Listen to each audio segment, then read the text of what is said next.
Recent గా ముంబైలో మనము మహారాష్ట్రలో చాలా 2, 3 జెప్టో స్టోర్స్ కి లైసెన్స్ క్యాన్సిల్ చేసింది గవర్నమెంట్ ఎఫ్డిఏ. అయితే వెరీ రీసెంట్ గా జూన్ 5న పూణేలోని బాలేవాడిలో బ్లింకిట్ స్టోర్ మీద కూడా రైడ్స్ చేసింది. అక్కడ కూడా నార్మ్స్ కరెక్ట్ మెజర్స్ తీసుకోవట్లేదని చెప్పి అది కూడా దాని లైసెన్స్ కూడా క్యాన్సిల్ చేసింది. ఈ డార్క్ స్టోర్స్ అనేవి చాలా పెరుగుతున్నాయి. ఎక్కడికక్కడ మనకి 5 మినిట్స్ 10 మినిట్స్ డెలివరీ రావాలి అంటే చాలా దగ్గరలో ఉండాలి, లేదంటే చాలా కష్టం. సో ఇలా ఉన్న డార్క్ స్టోర్స్ అన్ని కరెక్ట్ గా కనుక మెయింటైన్ చేయకపోతే చాలా ఇబ్బంది అవుతుంది. అవన్నీ పాడైపోయినాయి మన దగ్గరికి వస్తాయి. మనకేమో at the end of the day ఏమవుతుంది, అనారోగ్య పాలవుతాము.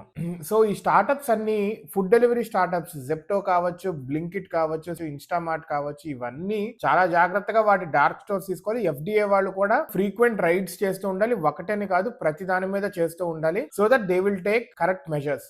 మన దగ్గర నుంచి అయితే డబ్బులు తీసుకుంటున్నారు, వాళ్ళు ఆఫర్స్ ఇచ్చినా ఏమి ఇచ్చినా కానీ డబ్బులు అయితే కడుతున్నప్పుడు మనకు కరెక్ట్ ఫుడ్ ఇవ్వాలి కదా. వాళ్ళు కరెక్ట్ ఫుడ్ ఇవ్వకుండా ఇలా పంపిస్తే ఎట్లా? This is a very critical thing. And government కూడా కరెక్ట్ మెజర్స్ తీసుకోవాలి. ప్రజలు కూడా వచ్చిన తర్వాత అది కరెక్ట్ వచ్చిందా, రాకపోతే కనుక మళ్ళా కస్టమర్ కేర్ తో మాట్లాడి, ఆబ్వియస్లీ చాలా మంది తీసుకుంటూనే ఉంటారు. కొంతమంది ఏముందిలే సర్లే కానిచ్చేలే, మళ్ళా ఇమ్మీడియట్ గా అవసరం ఉందనుకోండి అలా చేస్తూ ఉంటారు, వాడేస్తూనే ఉంటారు. సో ఏమన్నా డౌట్ ఉన్నా కానీ మీరు మళ్ళా కేసు రేజ్ చేయండి. వాళ్ళ హెల్ప్ సెంటర్ తో, కస్టమర్ కేర్ సెంటర్ తో మాట్లాడండి.